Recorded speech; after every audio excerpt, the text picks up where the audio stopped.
Alright guys, so let me introduce the MoraKniv ELDRIS. This is a brand new knife in a knife line by Mora. They recently released several other new knives and this is just one of them. It is a neck knife slash EDC knife slash camp knife slash outdoors knife, so it can fit a wide variety of roles and cut many different things within reason and within size. And I think you're going to be relatively surprised at how well it does. I bought the basic version. There's another version that you can buy. There's two versions that you can buy. This is the standard version, and then the other version that I do not own is a version that has a slide-on safety lock that goes around the top that you can snap on, and it comes with a lanyard loop and a fire steel.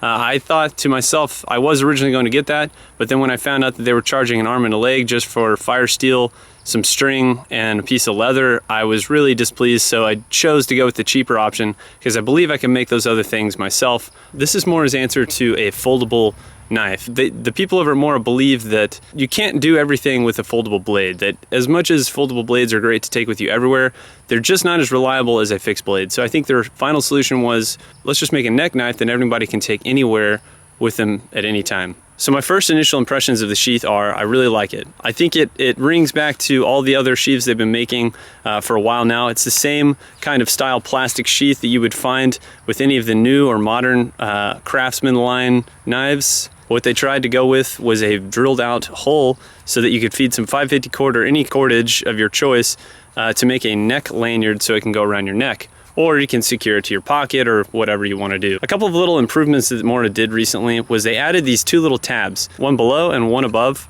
And what those do is when you slide the knife in, it basically secures the knife inside of the sheath so that it's harder to get out. Those tabs fit perfectly inside these diamond style indent within the handle. So basically once you slide it in, you're going to hear a slight snap or a slight pop, and that means that it's basically secure.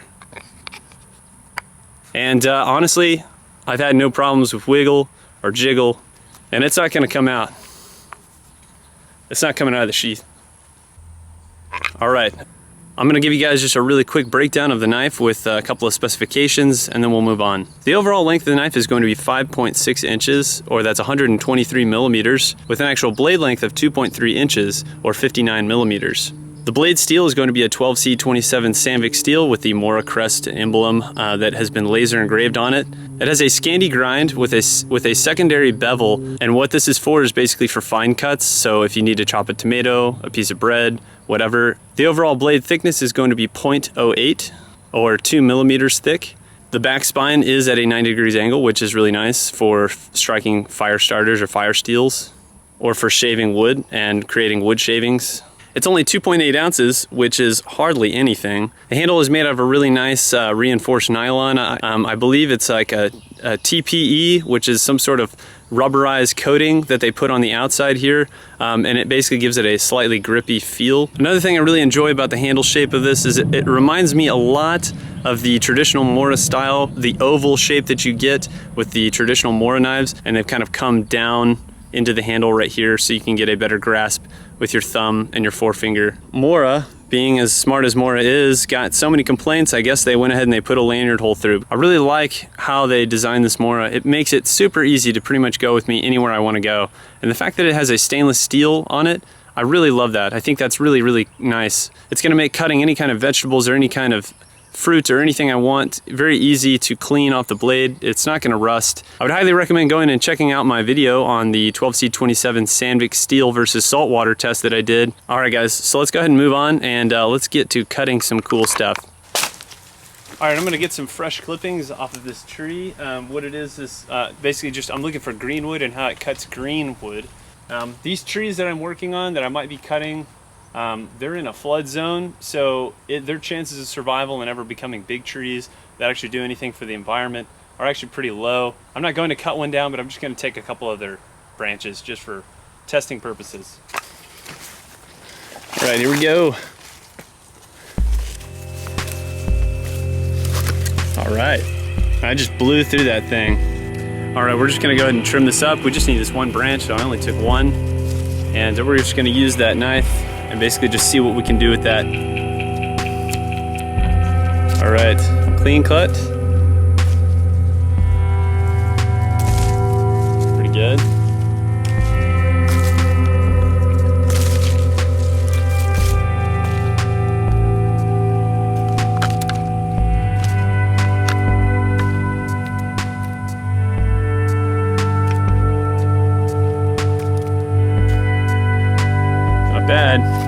liking it so far. I'm just gonna cut this green stick so that way you can kind of see what it does on green wood, and then we'll cut some dry stuff and see how it goes.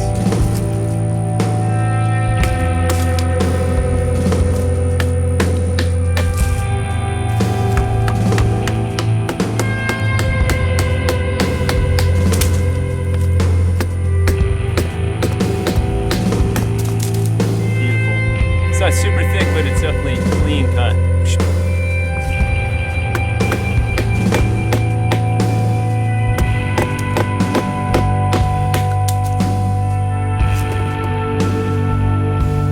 I'm gonna try some notching next to see how it goes.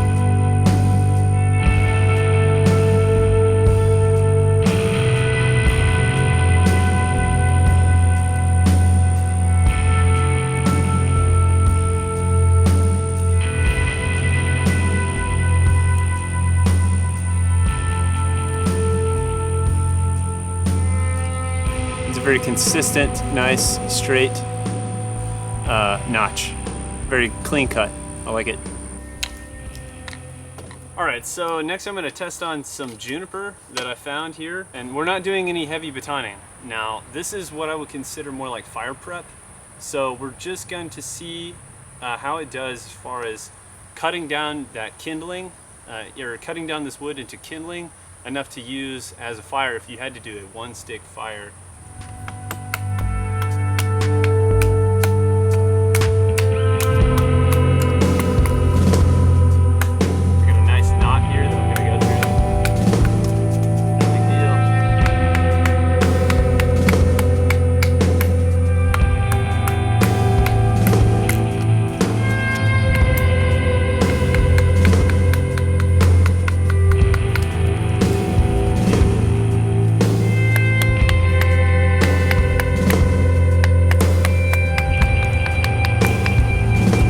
Trick I learned a while ago.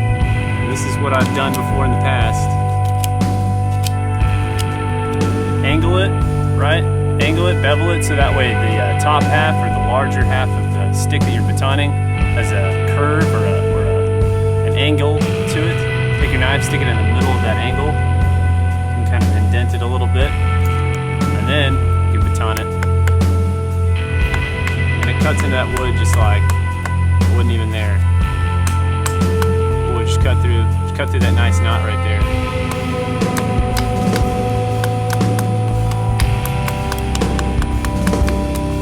No big deal. Do some feather sticking real quick.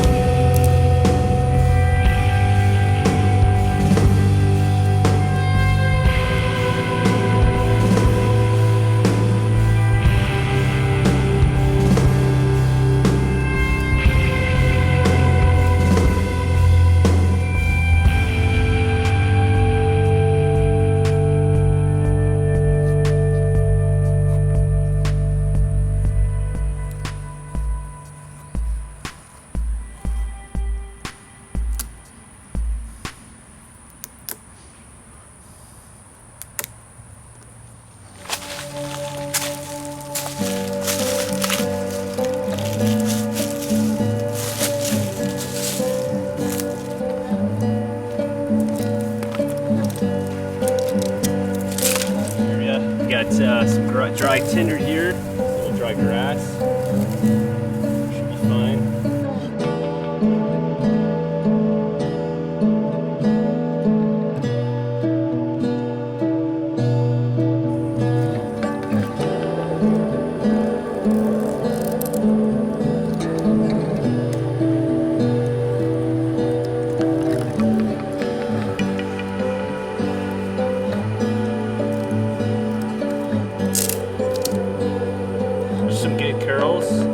Get something off of that. But here's just a fire steel that I've always used. This is the Light My Fire steel. I like it. Nothing special. It throws sparks just fine. Oh yeah, actually I really like the way that throws sparks.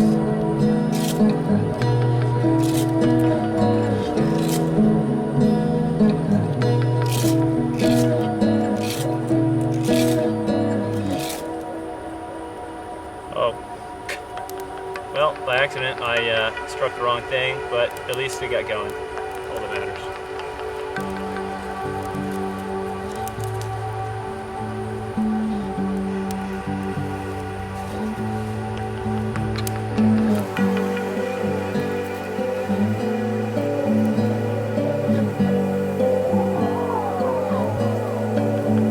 Call that a successful fire.